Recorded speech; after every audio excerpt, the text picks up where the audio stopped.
Happy Tuesday, one and all. This is my contribution to our Seeking Daily the Heart of God devotion from Boyd Bailey, written by Boyd Bailey. And I want to share to you today's little tidbit called Wisdom from Humility. This has some powerful information that we always need to be reminded of. That's what I like about daily devotions, is it keeps right at your fingertips the things that you should be thinking about all through your day. He starts off with Proverbs chapter 11, verse 2.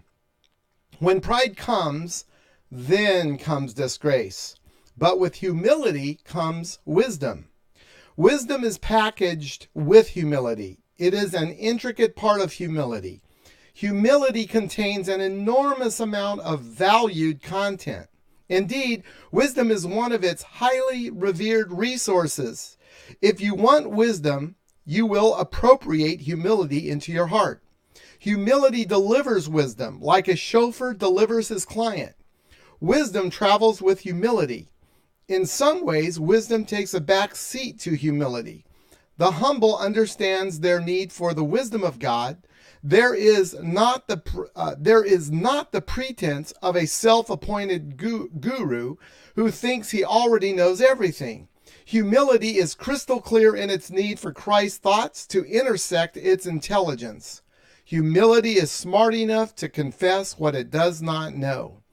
Too much of life is beyond the reach of human reason. There has to be more than man's comprehension. We are not objective enough to figure out the best choice with our own limited understanding. We need the wisdom of God to wash our thinking and leave his righteous residue.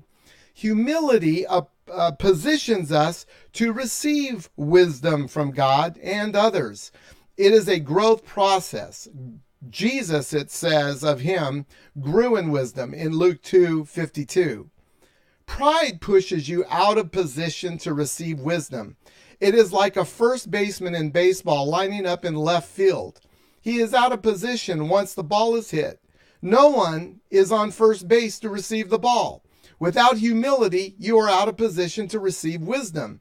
You may even desire wisdom, but without humility, you will be hollow in heavenly instruction.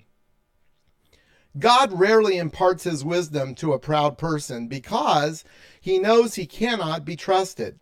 Why entrust such valuable information to one who will squander it or spend it all on himself?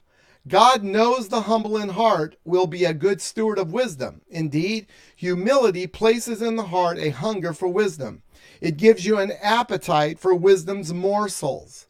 Once you adjust your spiritual diet to consume wisdom, you will never go back to the junk food of worldly wisdom, which you can find written in 1 Corinthians 1:20-30. The world's wisdom is positioned in pride. It is a power struggle over who can be the shrewdest and the quickest to outsmart their opponent.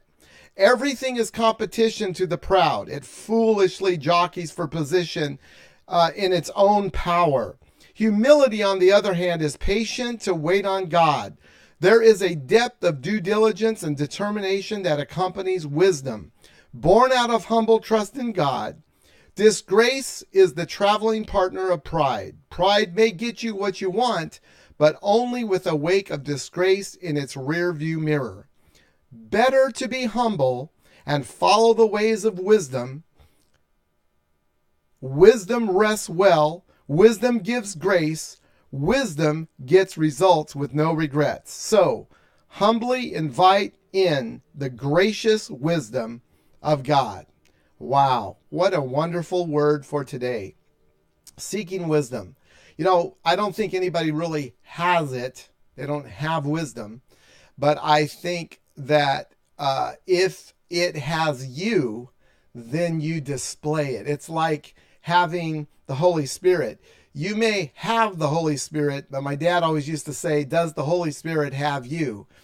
Humility needs to have us. We all know what it is, but we need it to have us. Wisdom needs to have us. And so I think this was an appropriate word for our devotion today. I pray that you are living the devoted life, devoted to God and to his word. And I want to challenge you. Try this. It changes your life if you do it. Put Psalms 119 on your phone. Get someone who reads it well and put it on your phone and let it be your alarm to wake you up every morning. It takes about 15 minutes to go through Psalms 119, and it will change your life if you listen to it every day, over and over again. You will hear new things to guide you through your day every day. Just try it. I've been doing this a long time. It is a fantastic thing. I hope I never stop because it's so powerful. That's my tidbit from me to you today. Have a great day.